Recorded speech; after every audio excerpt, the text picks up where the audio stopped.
আজকে চলে এসেছি সুন্দর একটা পার্কে, আল বাগদাদিয়া পার্ক। এই পার্কটা অনেক সুন্দর।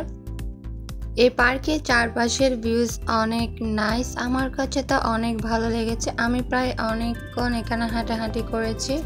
সৌদি আরব হচ্ছে মরুভূমির দেশ। এখানে খুব একটা গাছগাছালি দেখা যায় না, তবে যেসব জায়গায় গাছগাছালি রয়েছে এখানে তারা খুব সুন্দর করে এগুলাকে পরিচর্যা করে রেখেছে। দেখতেই পাচ্ছেন, সৌদি আরবে যে কোনো পার্কে বা বলদিয়ায় যে কোনো জায়গায় এই গাড়িগুলো দেখতে পারবেন।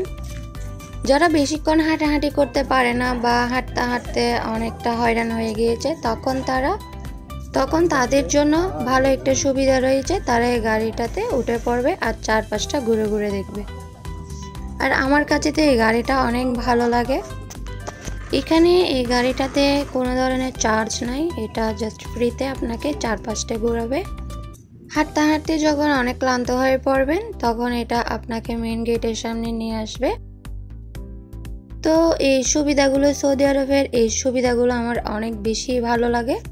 আর প্রত্যেকটা জায়গাতে অনেক সেফটি রয়েছে, প্রত্যেকটা জায়গাতেই অনেক সেফটি রয়েছে।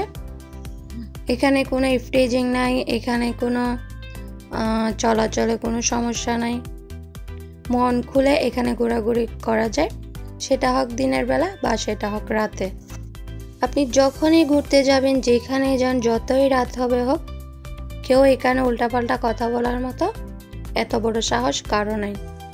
জাস্ট যে যার মতো করে এখানে ঘুরবে, বেড়াবে, সেলফি তুলবে, ভিডিও করবে, ব্যাস এতটুকুই। সো এই নিয়ম কানুনগুলো আসলে অনেক ভালো।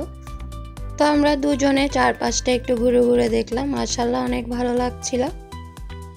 গাছগাছালি, সবুজ দৃশ্য, এই ভিউজগুলো আমার অনেক বেশি ভালো লাগে। অ্যাকচুয়ালি আর্টিফিশিয়াল জিনিসের চেয়েও আমার কাছে ন্যাচারাল জিনিসটা অনেক বেশি ভালো লাগে।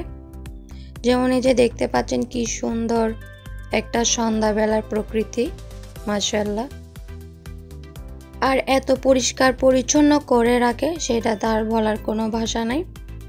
একটা ময়লাও এখানে খুঁজে পাবেন না। অথচ এখানে অনেক মানুষ, বিভিন্ন দেশ থেকেও কিন্তু এখানে অনেক পর্যটক আসে। তো আমার মনে হয় এরকম পরিষ্কার পরিচ্ছন্ন জায়গায় ঘুরলেও মনটা অনেক ভালো হয়ে যায়। এভরি উইকেন্ডে আমরা ঘুরতে যাই। ফ্রাইডেতে আমরা বেশিরভাগই পার্কে যাই, বিকজ আমার পার্ক অনেক বেশি ভালো লাগে। প্লাস কর্নিশ, বিচও আমার অনেক ভালো লাগে। আর এখানে তো বিচ, পার্ক সব একসাথেই থাকে। আবার ছোট ছোট আর্টিফিশিয়াল নদীর মতো বানিয়ে রেখেছে, মাশাআল্লাহ অনেক সুন্দর লাগে দেখতে। আম্মু আর শাশুড়ি আম্মু যখন ছিল তখনই কিন্তু এই সব জায়গায় আমাদের ঘোরা হয়েছে। আমরা মনে হয় জেদ্দা শহরের আনাচে কানাচে সব জায়গায়